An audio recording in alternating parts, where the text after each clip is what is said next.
अब अपन माता जी से प्रार्थना कीजिए। बोली चिंतामणि पाशनाथ भगवान की जय। परम पूज्य चरणाचार्य 108 विनम्र सागर जी महाराज की जय। परम पूज्य आर्यका श्रवण 105 श्री माता जी की जय। सभी लोग हाथ जोड़ लेंगे, माता जी को वंदना भी करेंगे। वंदना भी माता जी, वंदना ही माता जी, वंदना ही माता जी। माता जी आपसे निवेदन है कि आपके मंगल देशना से हम सबको कृतार्थ करें।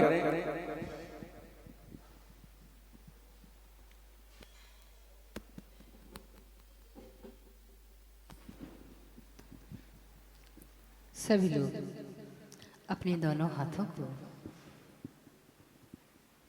श्रीफल बना करके परमात्मा के चरणों में अर्पित करने के लिए तैयार रहें। रीढ़ की हड्डी को सीधा कर लीजिए। ओम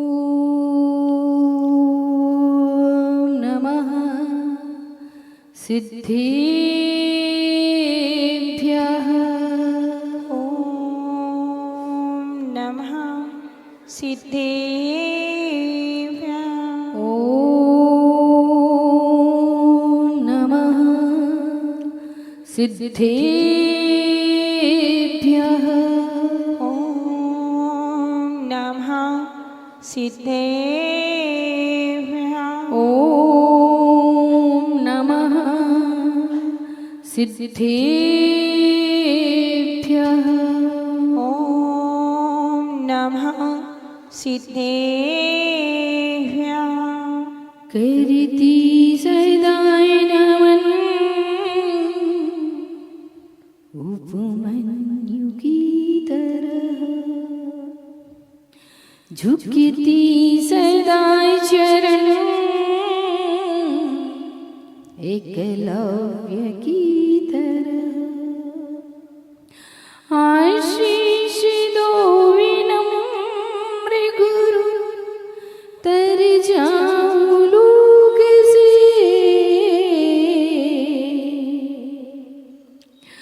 आशीष दो विनम्र गुरु तर जाऊं लोक से। ज्यों वीर ने गौतम को दिया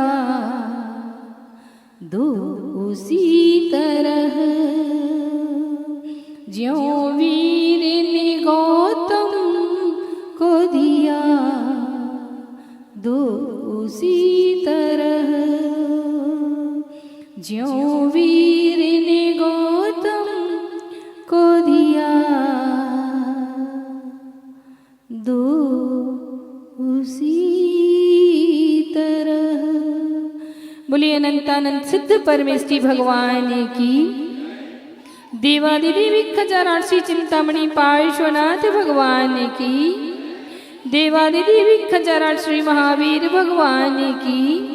परम पूज्य वात्सल्य रत्नाकराचार्य भगवान गुरुवर 108 श्री विमल सागर जी महामुनि राज की जय। परम पूज्य आचार्य भगवान गुरुवर 108 श्री विद्यासागर जी महामुनि राज की जय। परम पूज्य आचार्य भगवान गुरुवर 108 श्री विराग सागर जी महामुनि राज की जय। परम पूज्य भक्तामर महोदधि उच्चारणाचार्य मम शिक्षा दीक्षा संस्कार प्रदाता आचार्य भगवान गुरुवर 108 श्री विनम्र सागर जी महामुनि राज की। महामुनि राज की। महामुनि राज की। परम पूज्य आर्यका श्रवण 105 श्री माता जी की जय। आर्यका संघ की जय। जिन धर्म सनातन है अपना, जिन धर्म सनातन है अपना, मैं उसकी गाथा गाती हूँ। महावीर ने जो उपदेश दिया, गुरुदेव ने जो उपदेश दिया, मैं उसको तुम्हें सुनाती हूँ। जय हो, जय हो।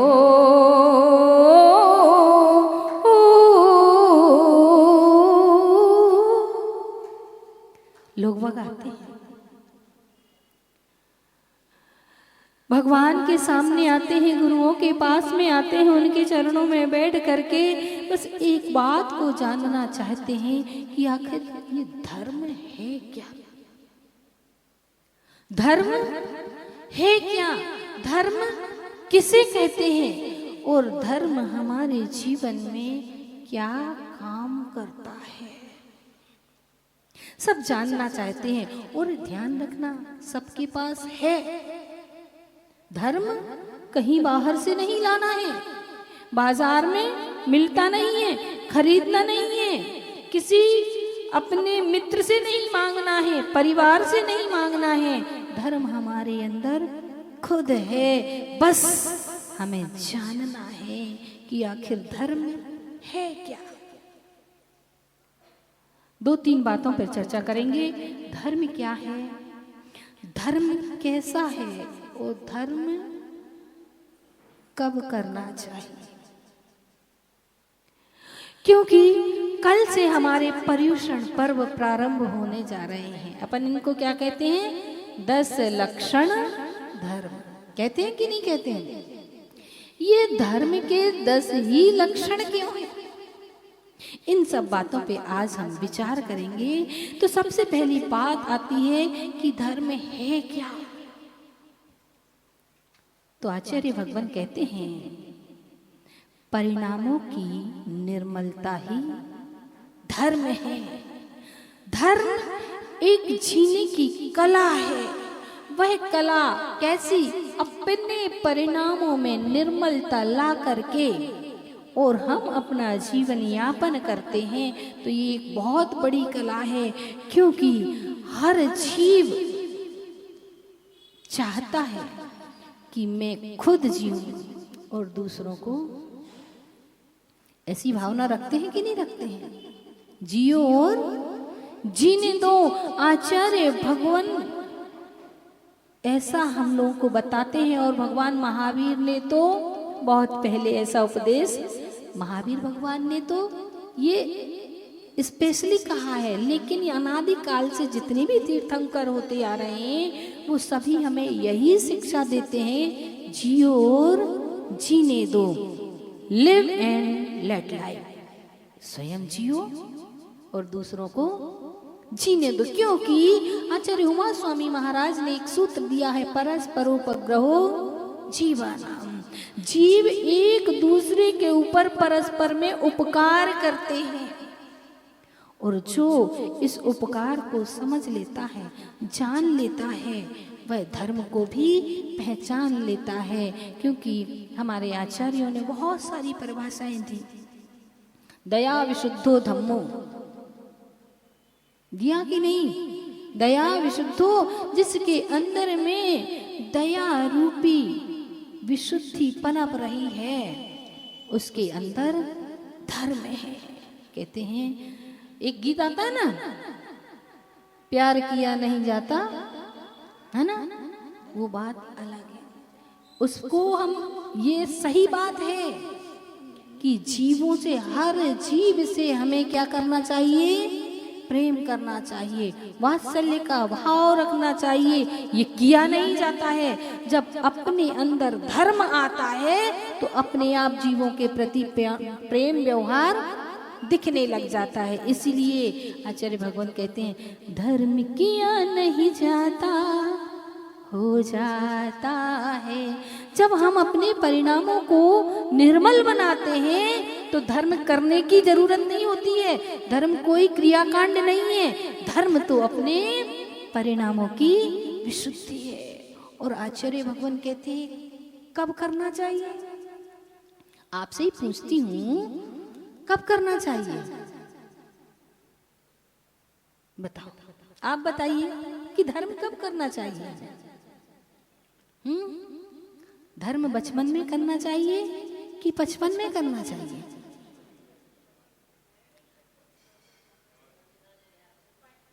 बचपन से लेकर 55 तक तो अपन ने बना लिया है। धर्म तो पल पल करना चाहिए।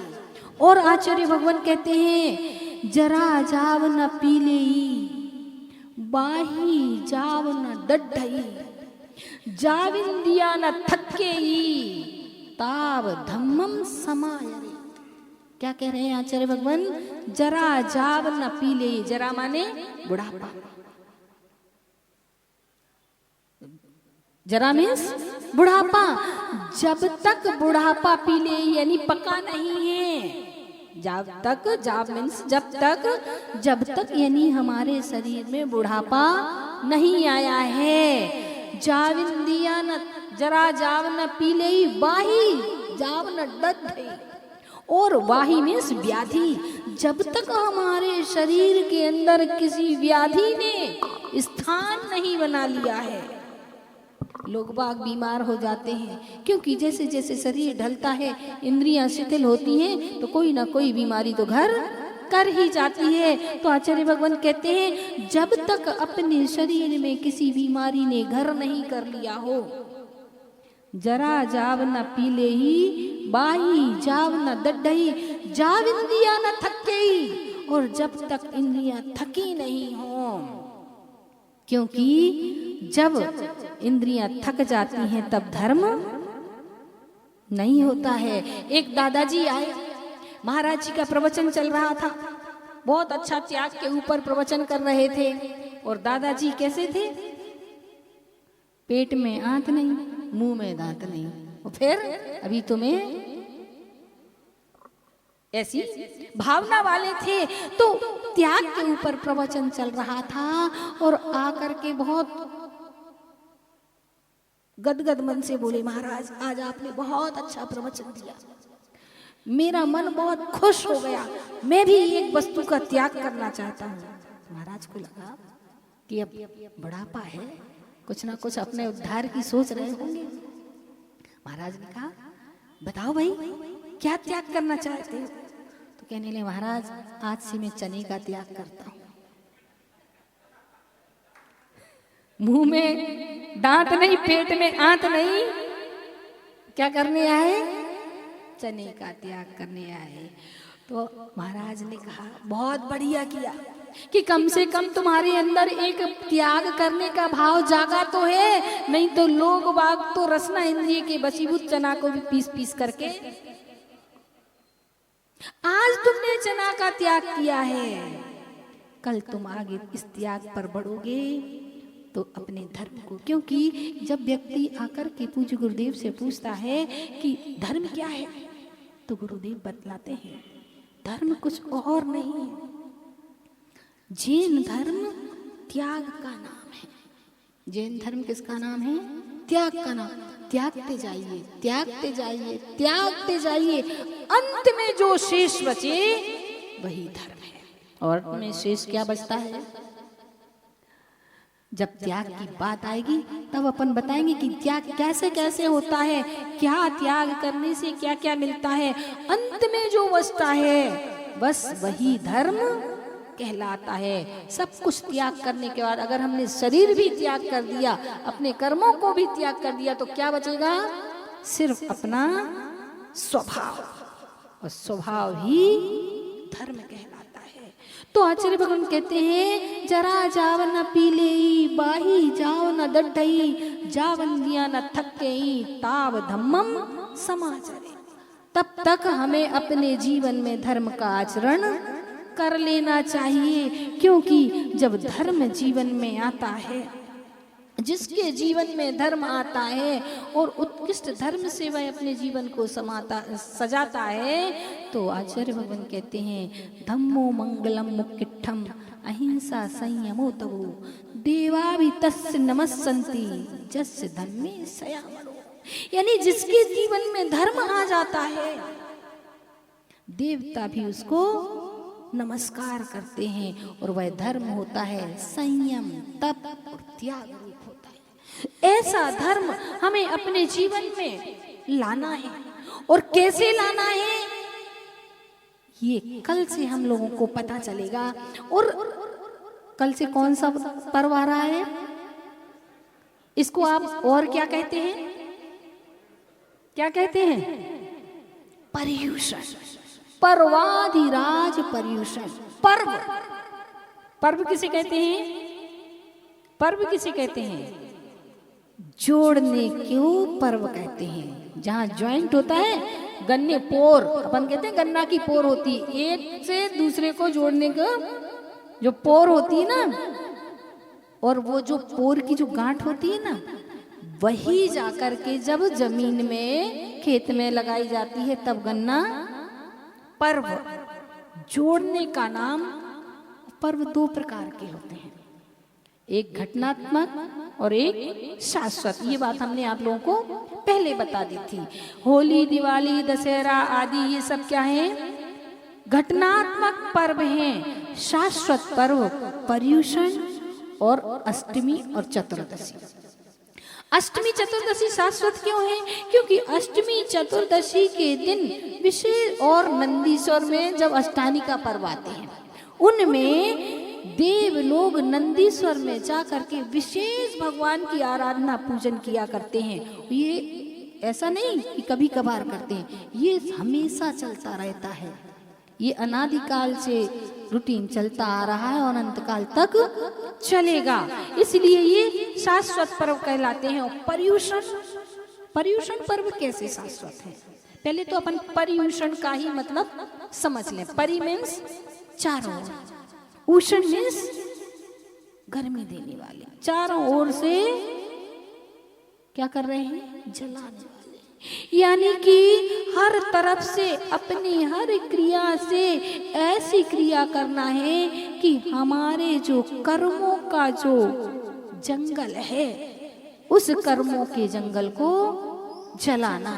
चारों तरफ से मन, वचन, काय, कैसे सम्यक दर्शन, सम्यक ज्ञान, सम्यक चारित्र, सम्यक तप से चारों तरफ से अपने इन कर्मों को जलाना पर्युषण।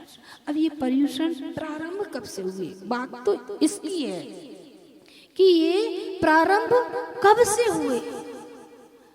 हर अपना ये जो काल चक्र है हमेशा गतिमान है कि नहीं है?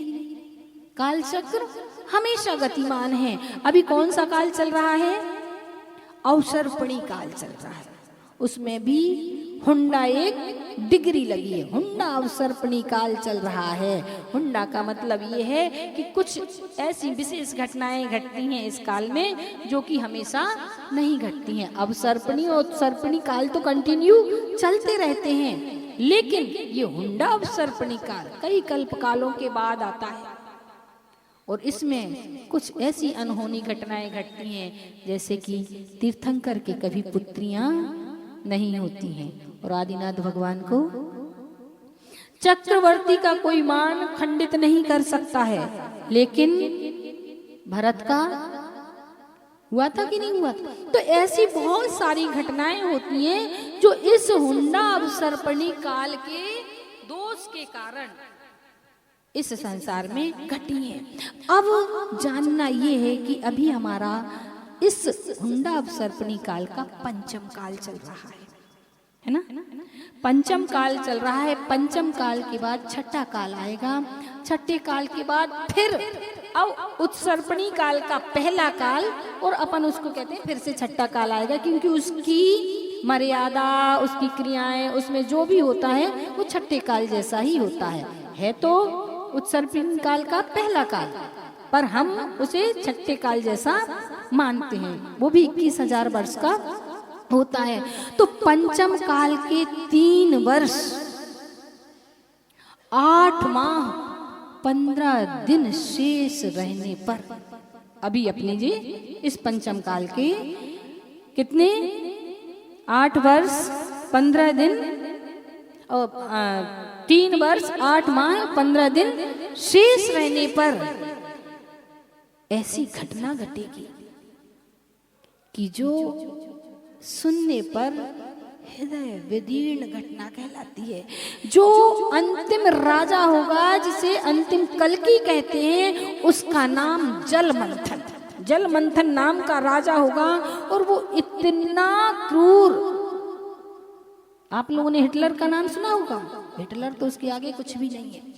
हिटलर जैसा क्रूर, इतना क्रूर होगा कि वो अपने राज्य में प्रत्येक व्यक्ति से टैक्स मांगेगा, और टैक्स मांगेगा।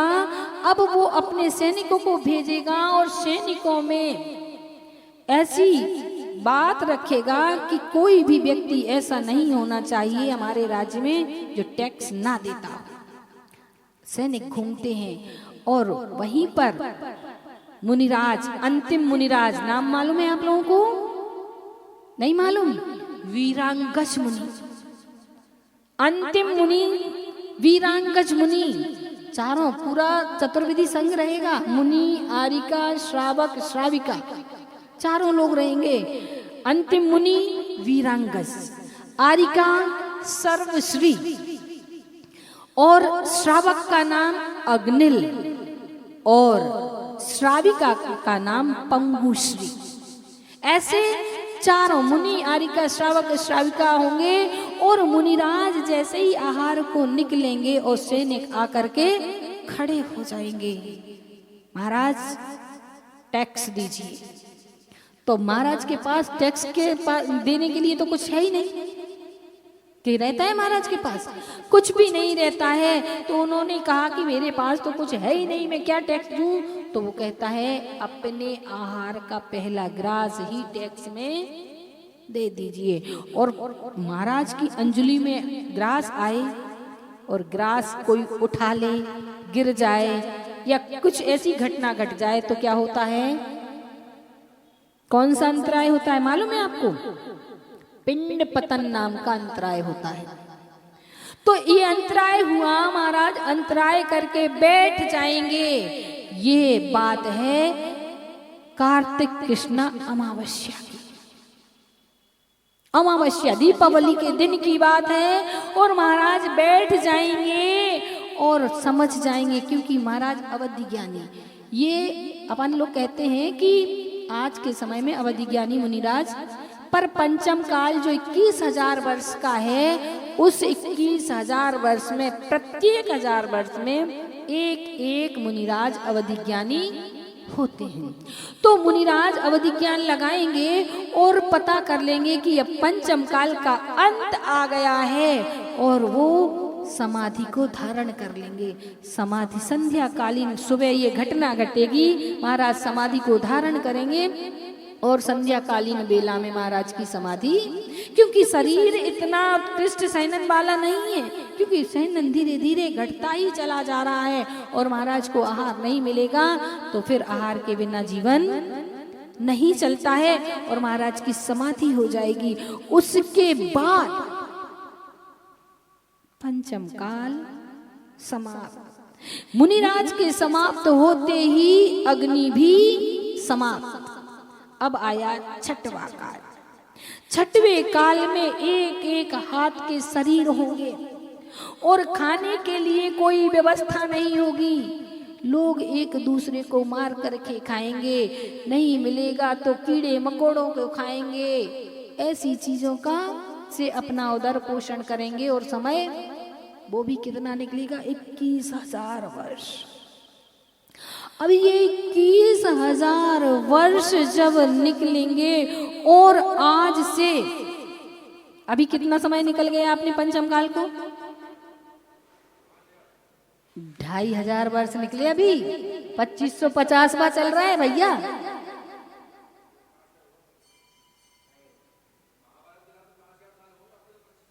अपने 2550 वर्ष निकले हैं।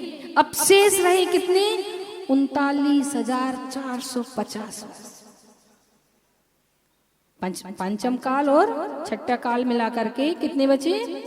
39,450 वर्ष बचे। अब इनके बाद में 49 दिन तक, यानी कि ज्येष्ठ कृष्णा एकादशी से लेकर के, ज्येष्ठ कृष्णा एकादशी से लेकर के और आषाढ़ शुक्ला पूर्णमासी तक कुवृष्टि होगी। 7 दिन तक, 7 दिन तक एक चीज की, 7 दिन तक एक चीज की। अब किन किन की होगी? तो सबसे पहले संवर्तक वायु अपन पढ़ते हैं, कल्पांत काल पवनोद्धत नक्र चक्रम को वातरी तुमल मम्मु निधि।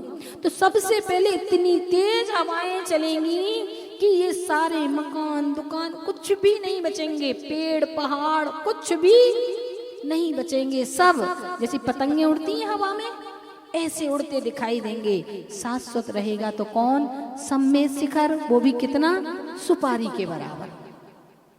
ये कि पता रहे कि यहाँ पर सम्मेद शिखर था और अयोध्या में स्वस्तिक का चिन्ह अंकित हो जाएगा। ये दो चीजें शाश्वत रहेंगी, बाकी की सब प्रलय काल की वायु में तहस नहस हो जाएंगी। तो 7 दिन तक हवा चलेगी, संवर्तक वायु जिसे कहते हैं। उसके बाद मेघ बरसेंगे, शीतल मेघ, इतनी ठंडा पानी गिरेगा, इतना ठंडा पानी कि लोग बाग जिंदा ही नहीं रह सकते, बच ही नहीं पाएंगे। उसके बाद क्षारीय जल बरसेगा, क्षारीय जल, नमक का जल बरसेगा। फिर 7 दिन तक विष की वर्षा होगी, 7 दिन तक विष की वर्षा होगी। फिर धुआं, अपन अभी इसमें पढ़ रहे थे कि कमठ ने भगवान के पास धुआं, ओले सोले पानी बरसाए, ऐसे धुआं उड़ेगा, हवा धूल बरसेगी और फिर लास्ट में बरसेगी वज्राग्नि। बिजली कड़कती है और गिरती है तो उस जगह को तहस नहस कर देती, नीचे तक गड्ढा कर देती है। ऐसी वज्राग्नि गिरेगी कि 1 योजन तक की भूमि जल जाएगी, यानी कि सारी जमीन तहस नहस हो जाएगी। अब ना तो कोई पेड़ बचेगा, ना कोई पौधा बचेगा, कुछ भी नहीं बचेगा। हाँ, उस समय पर कुछ मनुष्यों के और कुछ त्रियंचों के जोड़ा बचते हैं, जिसमें से विद्याधर और कुछ देव लोग आकर के 72 जोड़े विजयाद पर्वत की गुफाओं में, जहां से सीता गंगा सिंधु नदी निकली है, वहां उन गुफाओं में ले जाकर के उनको सेफ कर देते हैं। अब वहां पर सेफ कर देते हैं। अब गंगा सिंधु नदियां जहां से निकली तो वहां पे वृक्ष और फल वगैरह बहुत बड़ा, जब आप आदिनाथ पुराण में इस चीज का वर्णन पढ़ेंगे, इतना विशाल वर्णन है उस विजयाद पर्वत का कि जो गंगा सिंधु नदियां निकली हैं उसके आजू बाजू इतना स्थान है, ऐसे महान वन बने हुए हैं, और वहां पर जाकर के उन 72 जोड़ों को वो सेफ कर देंगे।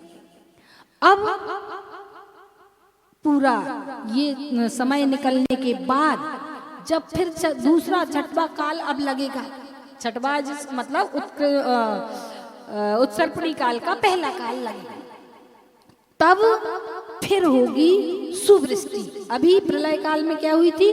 कुवृष्टि हुई थी। अब होगी सुवृष्टि। सुवृष्टि भी 49 दिन तक होगी, सुवृष्टि भी 49 दिन तक होगी, और वो होगी आषाढ़ शुक्ला एकम से भाद्र कृष्णा चतुर्थी तक, यानी आज तक, आज के दिन तक सुवृष्टि होगी। ये भी 49 दिन होगी, 7 दिन 7 तरह की सुवृष्टि होगी। सबसे पहले पुष्कर मेघ बरसेंगे जो कि सुख को उत्पादन करने वाले हैं। फिर क्षीर मेघ, अभी क्षारीय मेघ बरसे थे उसमें कुवृष्टि में, अब क्षीर मेघ यानी दूध के जैसे क्षीर मेघ बरसेंगे, जिससे कि भूमि जो जल चुकी थी वो भूमि कांतिमय हो जाएगी। फिर अमृत मेघ बरसेंगे, जिससे अमृत मेघ बरसने से छोटे छोटे अंकुर पौधे लता वगैरह पनप जाएंगी।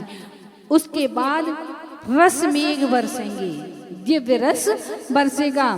फिर शीतल गंध पवन चलेगी, सुंदर सुंदर शीतल शीतल वायु बहने लग जाएगी। उसके बाद औषधि रस बरसेगा, जिससे कि जो वृक्ष वगैरह हैं जो औषधि का रूप ले लेते हैं ना, तो ये रस बरसेंगे। 49 दिन तक सुवृष्टि होगी। अब सुवृष्टि होने के बाद जो 72 जोड़े विजयार्थ पर्वत की गुफाओं में छुपा दिए गए थे, उन जोड़ों को पुनः वापस बाहर लाया जाएगा। अब विद्याधर लोग उन्हें धर्म की शिक्षा और उपदेश देंगे। इसीलिए ये धर्म 10 धर्म हमारे यहाँ बताए गए हैं। क्यों 10 ही धर्म क्यों है?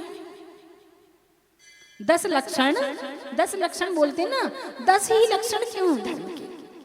क्योंकि जो 10 बातें हैं, ये 10 प्रकार से जो समझाया जा रहा है, ये इन सारी चीजों से वस्तु को पहचाना जा सकता है। वस्तु को क्या, अपने स्वभाव को पहचाना जा सकता है, अपने स्वभाव का अनुभव किया जा सकता है। उसके सारे तरीके मिलाएं तो ये 10 ही निकलेंगे। आचार्य भगवान कहते हैं, धर्म एक सुवासित पुष्प है तो 10 लक्षण है उसकी पाखुड़ी। धर्म एक सुवासित पुष्प है तो 10 लक्षण है उसकी पाखुड़ी। धर्म एक हार है तो 10 लक्षण है उसकी मणियां। धर्म एक क्लास है, धर्म एक क्लास है, कक्षा है, तो 10 लक्षण है उसके सेक्शन, अलग अलग सेक्शन। और धर्म अगर पूरा गन्ना मान लें तो 10 लक्षण है उसके एक एक पोर। तो इस तरह से हम 10 दिन में 10 लक्षण धर्मों के 10 लक्षणों के द्वारा अपने धर्म को समझने का प्रयास करेंगे और प्रयास करेंगे उन्हें अपने जीवन में उतारने का। क्योंकि एक बार जब अकबर ने बीरबल से पूछा, बताओ बीरबल, 27 में से 10 गए तो कितने बचेंगे? आपसे पूछती हूँ, 27 में से 10 गए तो कितने बचेंगे? 17 बचे। इतनी गणित तो सबको ही आती है, सब इतने इंटेलिजेंट हैं, पर बीरबल इतना इंटेलिजेंट नहीं था। जब बीरबल से पूछा कि 27 में से 10 गए कितने बचे, तो बीरबल कहता है कुछ नहीं बचा। आप कह रहे 17 बचे। बताओ, बीरबल इंटेलिजेंट कि आप लोग इंटेलिजेंट? मतलब अपने आप की तो नहीं कर रहे हैं। तो पूछा कैसे? कुछ नहीं बचा, कैसे? तो बीरबल ने कहा 27 नक्षत्र हुआ करते हैं। उन 27 नक्षत्रों में 10 नक्षत्र ऐसे होते हैं कि अगर उन नक्षत्रों में वर्षा होती है तो पूरे संसार में खुशहाली छा जाती है। अगर उन नक्षत्रों में वर्षा नहीं होती है तो अकाल पड़ जाता है, यानी सब कुछ समाप्त हो जाता है। तो 27 में से 10 गए। ऐसे ही साल भर में कितने दिन होते हैं? 365। और अगर आपसे फिर पूछा जाए कि 365 में से 10 गए कितने बचे? कुछ नहीं बचा। 355 बचे कि नहीं बचे? है ना? अपन तो कॉमर्स के विद्यार्थी हैं भैया, है ना?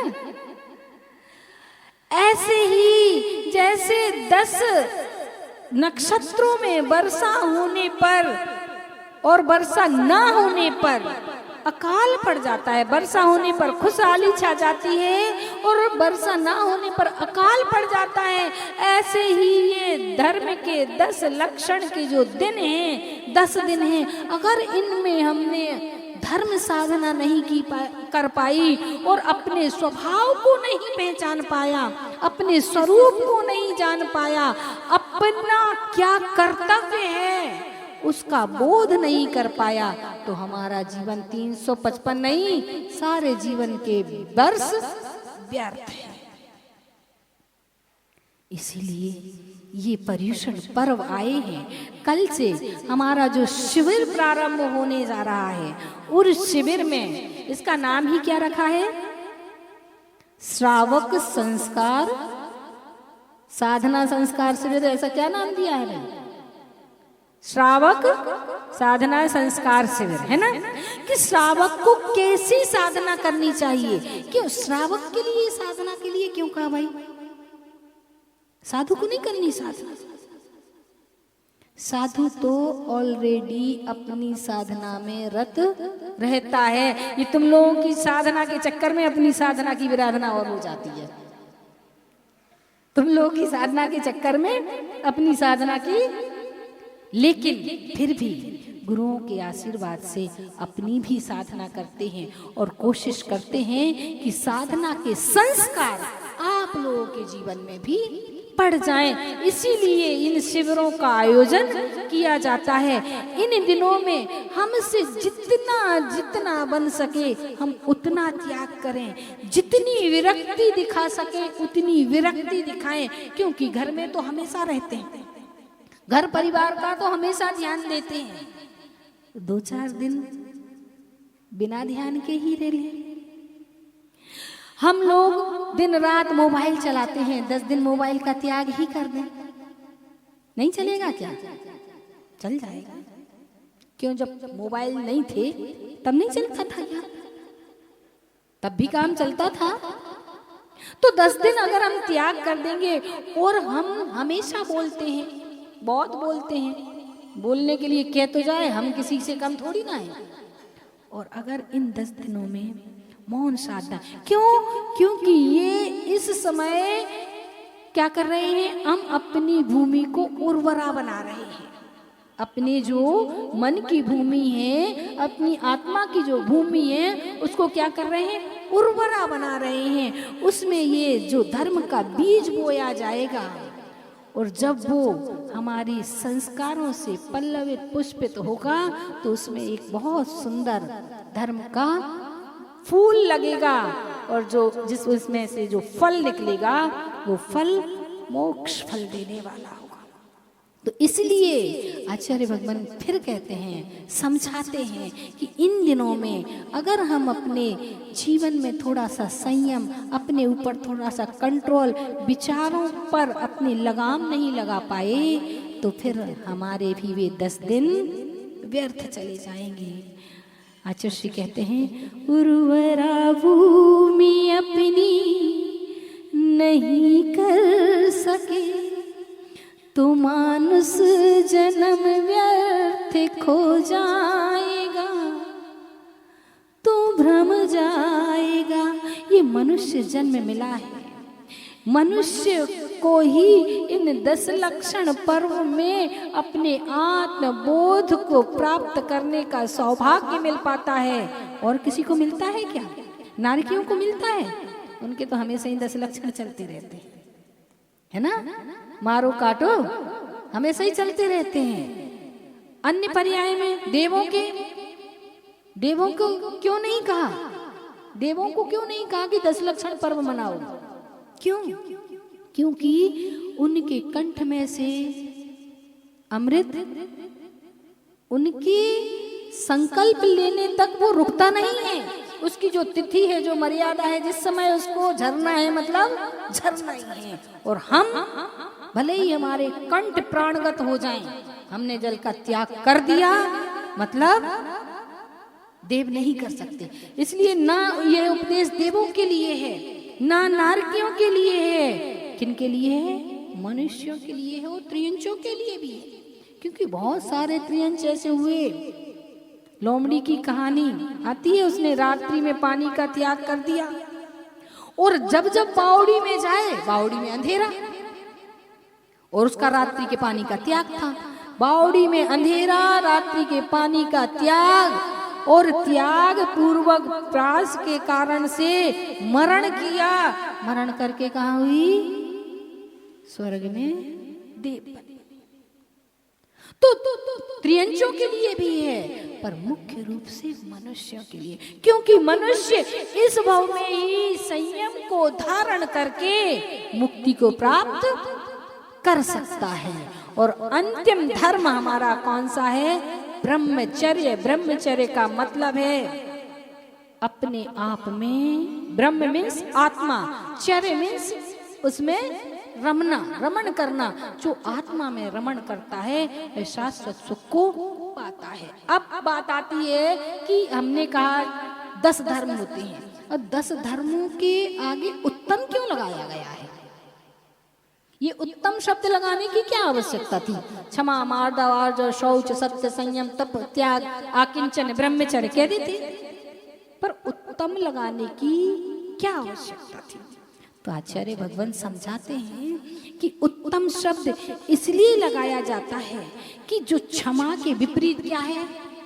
क्रोध, कुटिलता, कसाय, है ना? ये जो विपरीत स्थितियां होती हैं उनके त्याग करने से, थोड़ा मोड़ा नहीं, पूर्ण रूपेण त्याग करने से मन में जो भाव उत्पन्न होता है, मन में जो शुद्धता आती है, जो सरलता आती है, जो आत्मा में विशुद्धि बनती है, उस विशुद्धि का नाम है उत्तम।